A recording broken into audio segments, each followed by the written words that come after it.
Yo, salut tout le monde, c'est Gata Volgar, j'espère que vous allez bien, moi pour ma part ça va, je vais bien, j'espère que vous avez passé une agréable journée.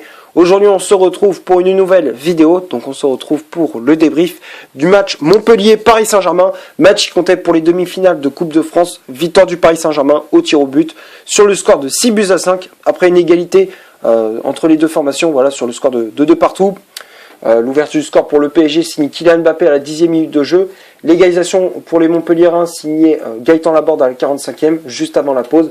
50e minute, but de Mbappé. Et à la 83e, Andy Delors arrache le match nul. Mais au final, tout s'est décidé au tir au but. Voilà, victoire du PSG 6-5 après un penalty victorieux de Moiskin. Voilà, le penalty de la victoire, c'était pour l'attaquant italien.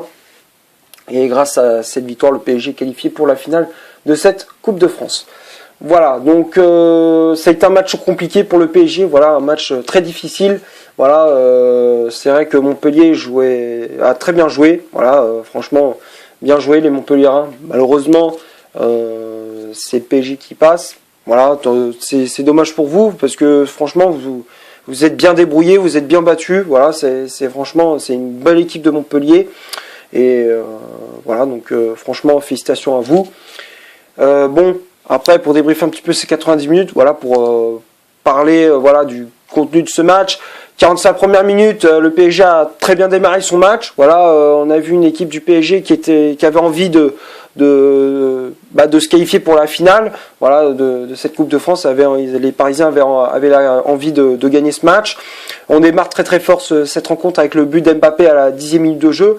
Voilà, sur un bon service d'Idrissa Gueye, ballon dans la profondeur de la part du milieu sénégalais, une balle en profondeur pour l'attaquant parisien, Kylian Mbappé, qui ajuste parfaitement Berthaud.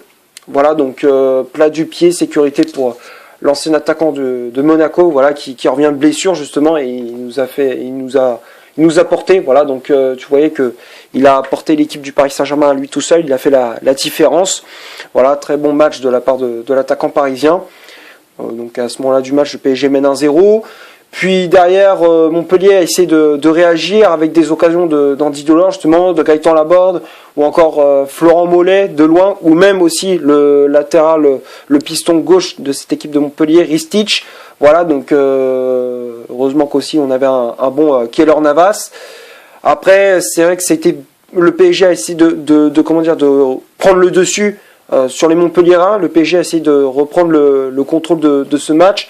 Mais voilà, on se prend ce but juste avant la pause. Voilà, le but de Gaëtan Laborde à la 45e. Très beau but de la part de l'attaquant montpelliérain, voilà, qui est positionné sur le côté gauche sur cette action. Voilà, tu vois qu'il a le ballon sur le côté gauche. Et derrière, il enchaîne avec une frappe croisée. Voilà, une frappe puissante, pleine lucarne. Voilà, magnifique but de la part de Gaëtan Laborde. Voilà, donc à ce moment-là du match, Montpellier égalise. Ça fait un but partout. C'est le score à la pause.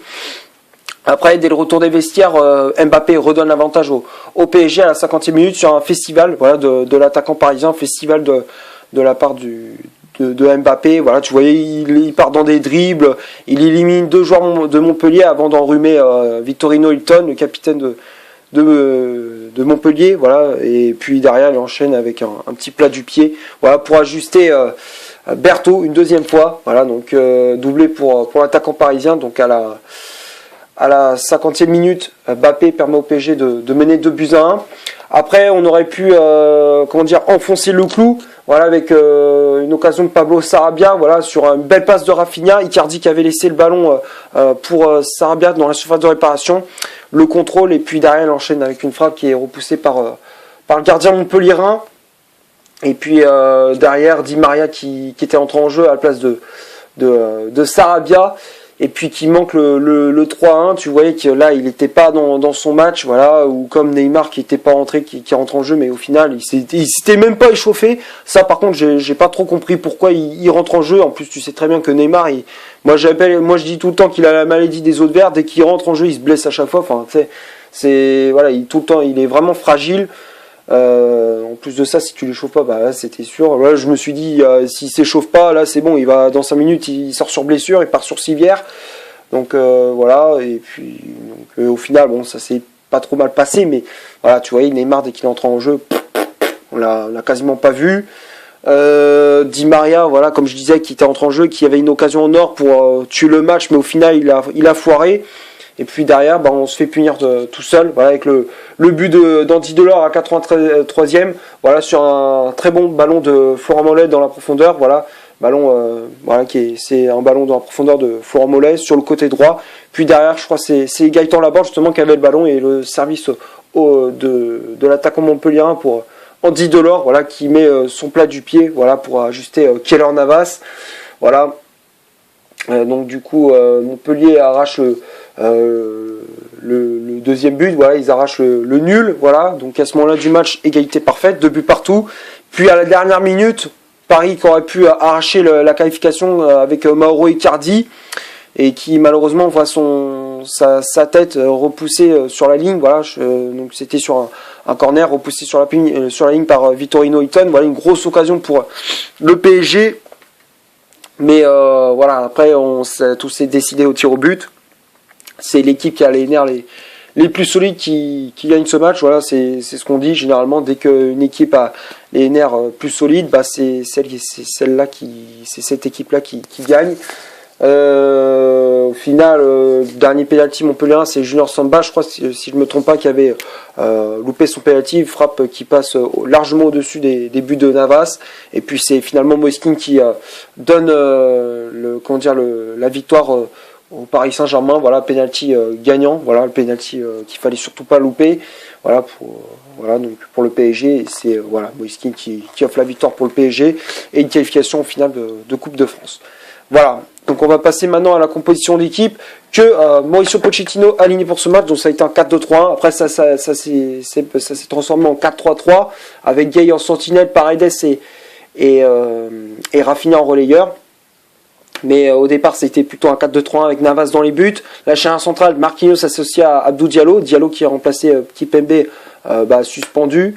Donc Marquinhos qui avait le brassard de capitaine. Les latéraux, Florenzi à droite, Mitchell Baker à gauche, Paredes et Gay devant la défense, Rafinha en numéro 10, Sarabia milieu latéral droit, Mbappé milieu latéral gauche. À la pointe de l'attaque du PSG, c'était Mauro Icardi.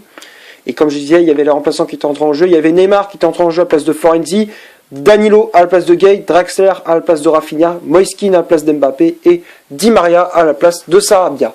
Voilà pour le 11 de départ de Pochettino. C'est quasiment l'équipe type. Voilà, il y a eu des retours, il y avait le retour d'Mbappé, Sarabia qui était titulaire, il y avait Diallo qui était titulaire aussi. Voilà, il y avait 2-3 changements par rapport au 11 contre Rennes, voilà, en championnat. Donc voilà, donc j'ai pas grand chose à dire. C'est à peu près le même 11 que d'habitude.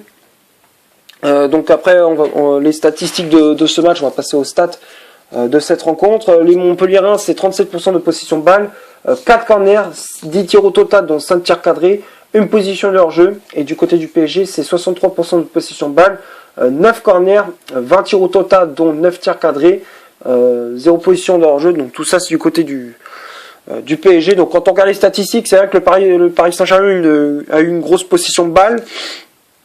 Après, en termes de finition, bon, c'était pas trop ça. Voilà, il fallait compter sur Kylian Mbappé, on comptait sur lui. Voilà, c'était un peu ça durant cette rencontre. Voilà, c'est surtout on a loupé nos occasions avec Icardi, avec Sarabia, avec Rafinha aussi. Et côté Montpelliérain, bon, ils étaient assez dangereux. Voilà, ils se sont bien battus. Voilà, ils ont été très efficaces aussi offensivement. Voilà, ils ont été assez tranchants. Voilà, avec surtout le duo d'attaque Andy Delors et Gaëtan Laborde. Voilà, duo d'attaque Delors-Laborde. Donc voilà. Et puis au final, ça s'est décidé au penalty. Donc voilà. Bon, et top et flop durant cette rencontre. Le PSG, voilà, enfin le gardien Keylor Navas. Bah écoute, il a pas été mauvais. Bon, sur les 2 buts, il peut pas faire grand chose. Voilà, le but de Laborde, il peut rien faire. Celui de Delors non plus. Enfin, tu vois, voilà, c'est imparable pour Navas. Ça va très très vite. Voilà, il a pas le temps de réagir.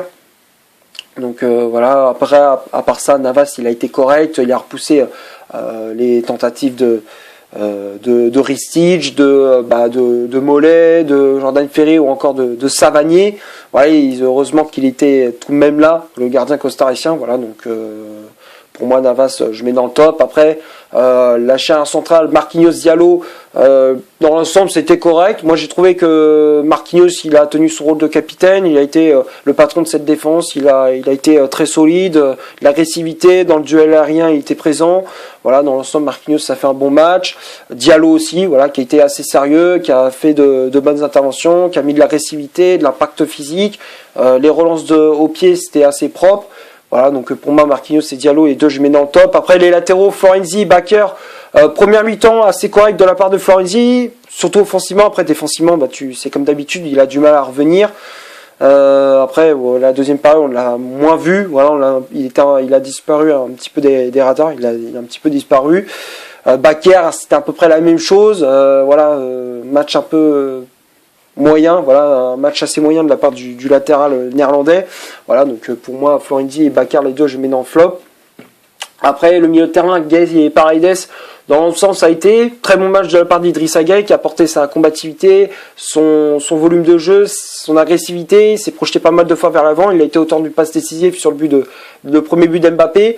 Voilà, un très bon match de la part du milieu sénégalais. Paredes, bon, il n'a pas été brillant, il n'a pas été catastrophique. Voilà, il a joué son rôle d'essuie-glace, son rôle de lampe de lancement, de rampe de lancement. Voilà, je voulais dire ça comme ça.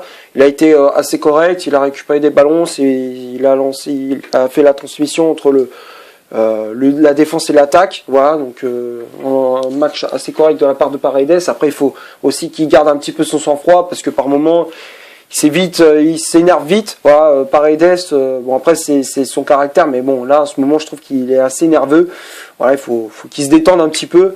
Voilà, mais à part ça, sur le terrain, il répond présent. Voilà, donc pour moi Paredes, je mets dans le top. Rafinha, j'ai bien aimé son match, même s'il est très peu utilisé par Pochettino, il fait le taf. Moi j'ai bien aimé son match, il apporte sa créativité, sa touche technique, il se bat sur chaque ballon. Moi j'ai bien aimé son match. Voilà, il mettait de l'agressivité, il mettait des coups. Voilà, il n'hésitait pas à mettre de l'agressivité, à mettre 2-3 petits coups, voilà, au passage. Donc moi j'ai bien aimé le match de Rafinha. Donc voilà, après les ailiers Sarabia et Mbappé, Mbappé excellent. Moi j'ai bien aimé son match, il était tranchant. Pour moi c'était l'un des meilleurs Parisiens sur la pelouse, auteur d'un doublé. Il a été tranchant dans la finition, précis, les passes propres. Franchement, j'ai bien aimé le match de l'attaquant parisien. Bon retour. Voilà, il a réussi son retour dans le 11 parisien.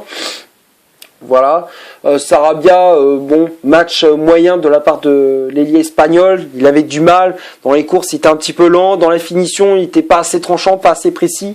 Voilà, match très moyen, voilà, de la part de l'ailier espagnol. Voilà, donc pour moi, Sarabia, je mettrais dans flop. Icardi, dans l'ensemble, c'était mieux. Voilà, par rapport à City où il était totalement nul. Là, c'était mieux. Voilà, tu voyais, il était plus mobile, il proposait des solutions à ses partenaires, il a essayé de combiner avec Mbappé. Là, c'était mieux. Voilà, là, c'est ce genre de match qu'on attend de la part d'Icardi. Voilà, c'est ce genre de prestation qu'on attend de la part de l'attaquant argentin. Voilà, donc même si voilà dans les finitions, c'était pas trop ça non plus. Voilà, il a fait quand même des décalages. Hein, il a quand même décroché pour poser des solutions à ses partenaires. Il a décalé à droite, à gauche, Mbappé, Sarabia. Voilà, dans l'ensemble, il a été assez mobile, il a proposé des solutions à ses partenaires, ça c'est bien. Voilà, donc pour moi, Icardi, je mettrais dans le top. Et après, les remplaçants, Neymar, Danilo, Draxler, Kean et Di Maria. Moiskin et Danilo, ils n'ont pas fait une mauvaise entrée en jeu. Après, les autres, Draxler, Di Maria et Neymar, les autres, voilà, ils n'ont pas servi à grand-chose. Neymar, bon, il a gardé son sang-froid au tir au but, c'est vrai. Et bon, après, dans l'ensemble, c'est très médiocre. Voilà, de la part de l'ailier brésilien. Danilo, voilà, il entre en jeu, il a apporté sa solidité au milieu de terrain, il a apporté une petite fraîcheur, voilà, une bouffée d'air frais. Et puis Draxler, bon, voilà, on l'a pas trop vu comme je disais. Moiskin qui a fait une bonne entrée en jeu, qui a apporté sa combativité, sa puissance, sa vitesse. Et puis Di Maria, voilà, il montre en jeu très moyenne, voire même décevante. Voilà, il avait l'occasion de tuer le match à un moment donné. Voilà, il l'a pas fait. Donc après, on se fait punir en fin de match. C'est dommage, mais voilà, je m'attendais à beaucoup mieux de la part de Di Maria. Après, il est peut-être un peu cramé de la saison. C'est vrai qu'il y a certains joueurs, ils sont complètement cuits, voilà, durant cette saison. Voilà.